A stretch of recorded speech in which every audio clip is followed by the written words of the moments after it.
light is. A little lower. Come down, see, just 50. That's fine.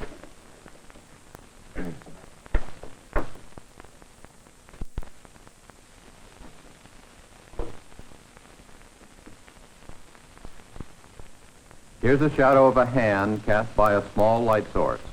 It's quite sharp. That's because the light coming from the source goes past the edge of the hand in straight lines. There's bright light in here. The shadow itself is quite dark. This is good evidence for the fact that light travels in straight lines. If I use a bigger light, I get a fuzzy shadow. Light is still going from one part of the source past the edge of the hand and creating a sharp shadow because it goes in straight lines. But from a different part of the source, light comes past the same edge at a slightly different angle, and it illuminates the area of the shadow cast by the first beam of light. In this way, we get a fuzzy image. We come in contact with shadows in our everyday life. Some are fuzzy, some are sharp. They're common sights. We can see the same sort of thing on a cosmic scale if we look at a shadow of the Earth cast on the moon. The shadow has a fuzzy edge simply because the sun subtends an angle of nearly 1/2 degree at the Earth. The shadow on the moon is really a whole set of overlapping shadows cast by the various bright parts of the sun's surface. The sun is too big to cast a sharp shadow.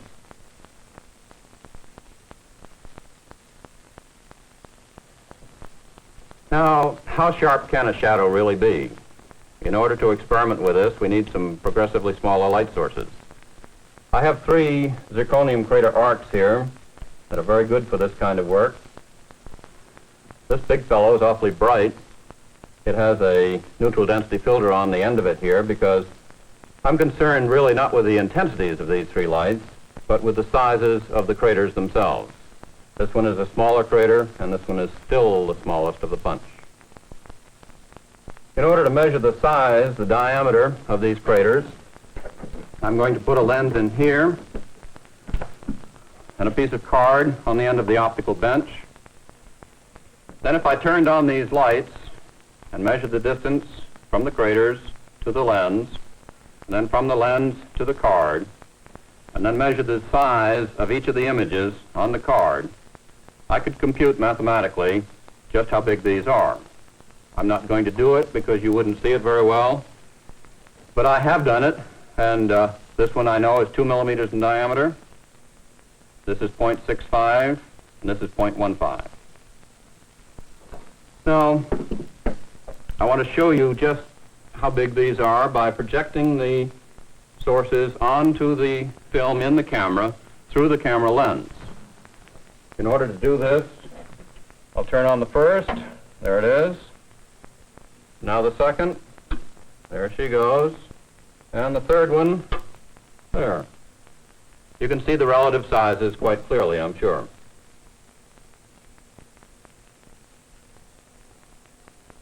Now to cast some shadows, let's use this screen wire mesh in here. To cast shadows, I don't want the lens in the camera. I'm not making an image of the screen, but casting shadows directly on the film. Turning out 2 of these sources. I have just the big one going. You get a nice sharp image in there. And if I bring the screen toward the source so that the shadow gets bigger, you see that when I reach about here, then it begins to get quite fuzzy. This is what you'd expect because the diameter of the crater is actually larger than the size of the wire in the screen. Now if I use the medium-sized light, there it goes, I can cast shadows again. This time they're sharp.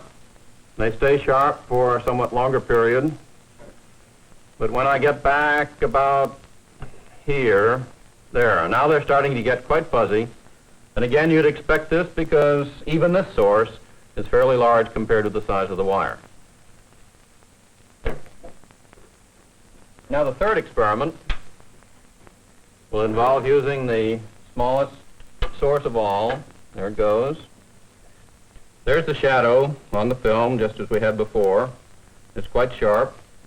As I move the screen away, it stays sharp for quite a bit longer time than the others did. But then when I get it about in here, then you start to see something funny happening. In the shadow of the wire itself, you see bright and dark lines, and in the space between, you see sort of a Scotch-Plaid effect. And it might be due to the fact that we have a regular arrangement of wires here in this screen. Let's try a different material and see if we get the same sort of effect. I have a needle mounted on a stand.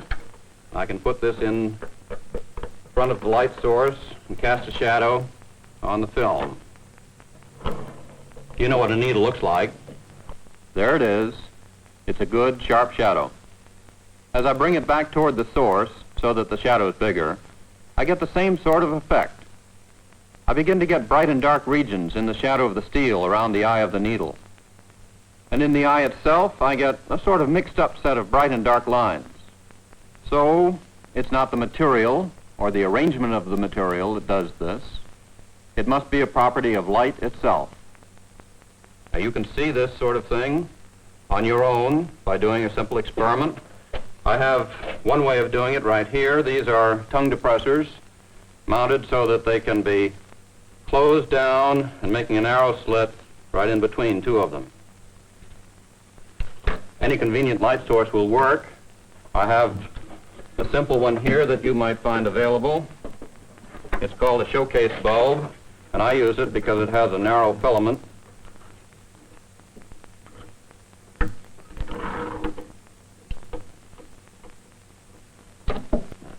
Now, if I hold this up and align it with the light source, then close down gradually, and if you did this, this is what you'd see. To be sure, the camera is a little different from your eye, and I have to adjust the slit to make it come out well. But notice that as the slit is narrowed, the light spreads out into the regions where the shadow should be, and it's not uniform. There are bright and dark areas. It's fuzzy, not sharp. This is diffraction.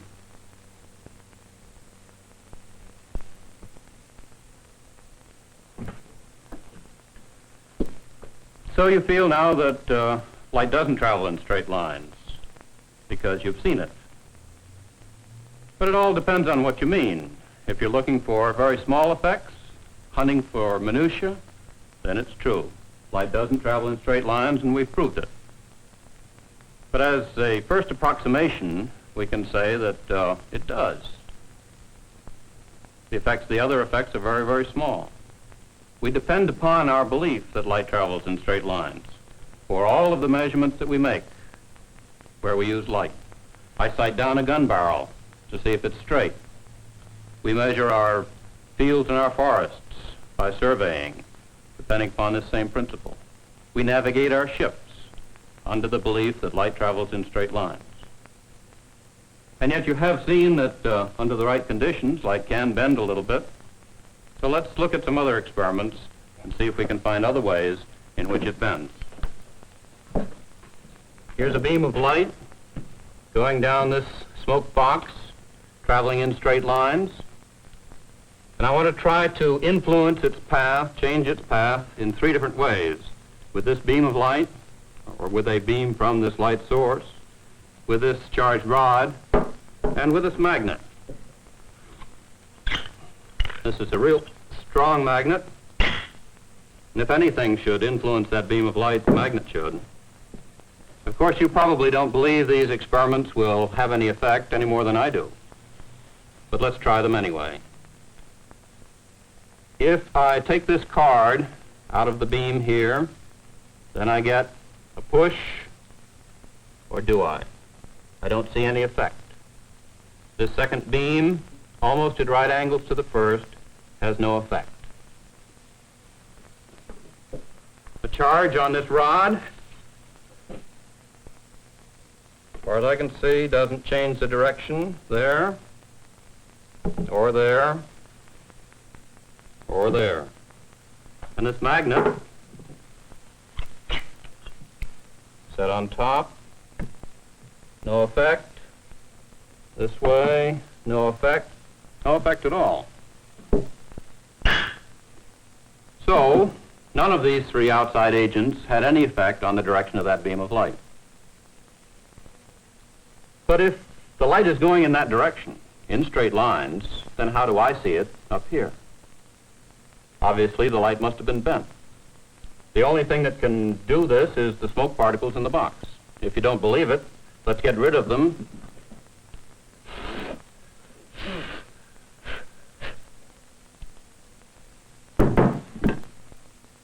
I can't see any beam from this angle, and I don't think you can either. So let's put in some more smoke. There's the beam again. It must be the smoke particles in the box that have bent the light. Actually, they send it out in all directions, so that you can see this beam from almost any angle. This, then, is the second way in which light can be bent. We call it scattering. The first way, you remember, was by diffraction, when light goes through a narrow slit or bends around the edges of obstacles. Now, a third way is by reflection. You're already familiar with that. You know what a mirror is. But here's a piece of material that you wouldn't ordinarily associate with a mirror, a piece of slate. It doesn't act like a mirror at all until I begin to hold it up toward a bright source of light, and then the surface gets bright.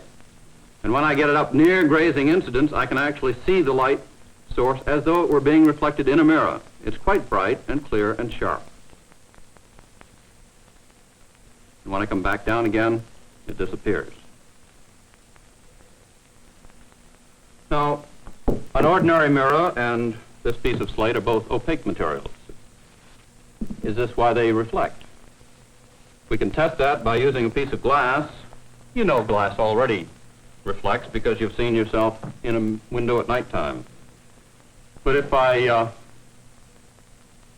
hold this piece of glass up about in this angle here, I can see that light reflected in the surface.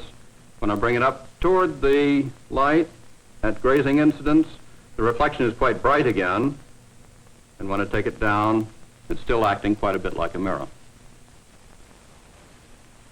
Now, of course, this is a pretty thick piece of glass that I've used here. I can test a thin piece by using a piece of sheet plastic mounted on this frame. It's the kind you use to wrap foods. The same sort of thing happens. I can reflect it into the camera. I can look at the source over there. I can see the reflection down here. It gets brighter again and somewhat clearer as I get up toward grazing incidence. So this thin film acts like a mirror too. But this film is thin only in comparison with the glass. We can do much better. Let's go to a really thin film and see what happens. This apparatus consists of a broad-beamed light source shining into a box over here that has a soap solution in a dish in the bottom. If I put this brass ring down slowly into that soap solution, then pull it up carefully, a soap film forms on that ring. The inside of the box is black so that you can't see light by transmission. Instead, you're seeing the light by reflection from that soap film. Watch it again closely. Those colors you see are made by the light reflected at both the front and back surfaces of the soap film. They twist and turn as the material of the soap bubble flows along the surface. Actually, the soap bubble forms a wedge thicker at the bottom than at the top, and the thickness of the wedge determines what colors you see. Why this happens, you'll study later in the course.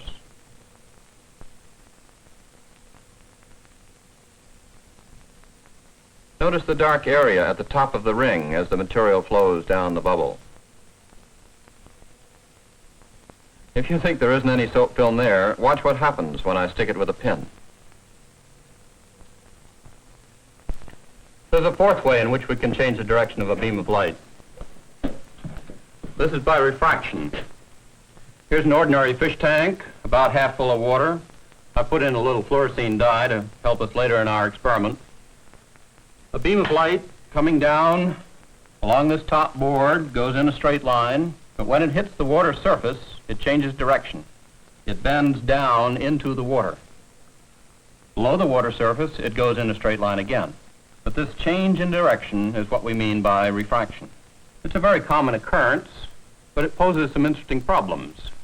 For instance, suppose you were a fish diver, skin diver, down underwater. How would things look to you as you looked up through the water surface? Or even, how would they look to you down below the water? Let me show you. We've taken our cameras to the MIT swimming pool.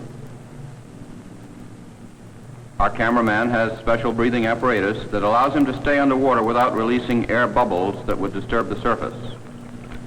This is very important, because if we ripple the surface, we can't see what we're looking for.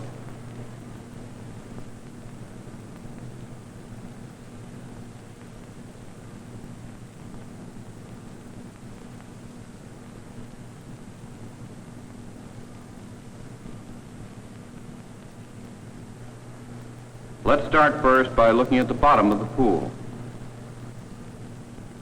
It's quite clear. We can even see the lines between the tiles. As we look toward the side and up, it's still clear. And here are the feet of our swimmer dangling in the water. But look, as we move away, funny things happen. The body separates from the feet and gradually floats up and out of our field of view. In its place, we see a pair of reflected feet that we were not able to see before.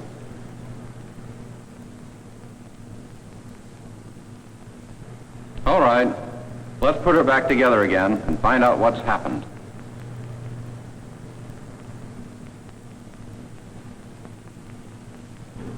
You saw several complicated things happening all at once over there in the pool, and I can explain it to you with this card. This card shows a girl sitting on the edge of the pool, dangling her feet in the water.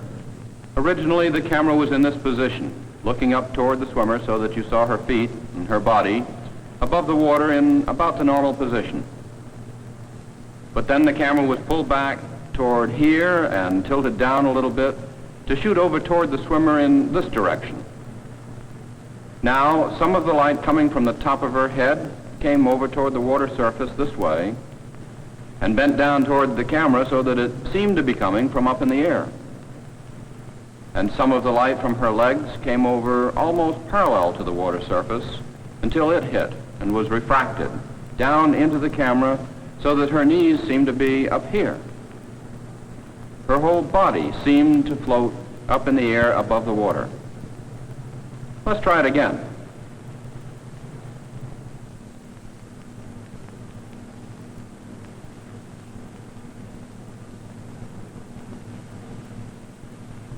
This time we'll tilt the camera up in the air, and there she is.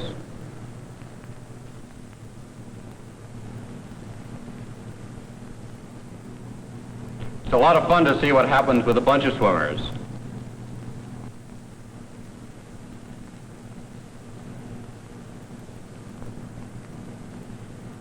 Strange looking sight, isn't it?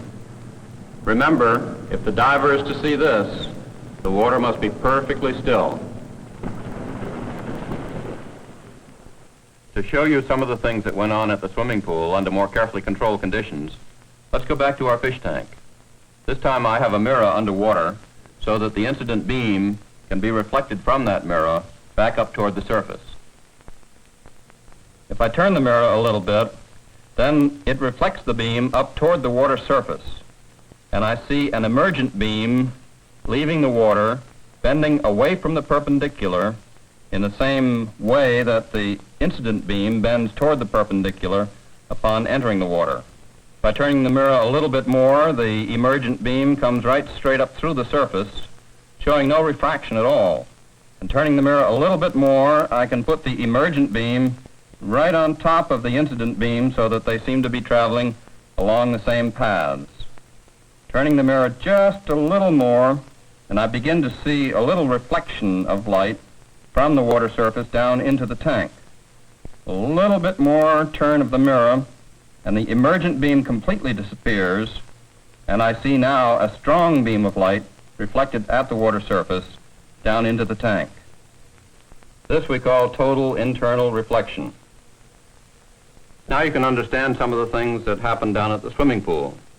You remember those legs that stuck down through the water surface and the others that seemed to be up in the air above?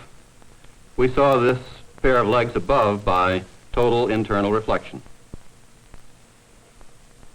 Now, in the beginning of this film, when we started to study light, we thought that at first we would have to know what light is, but we very quickly decided that we needed to know instead how light behaves. So we did some experiments, and all of those were based upon the general principle that light travels in straight lines. But we also found that there are 4 ways in which light can bend.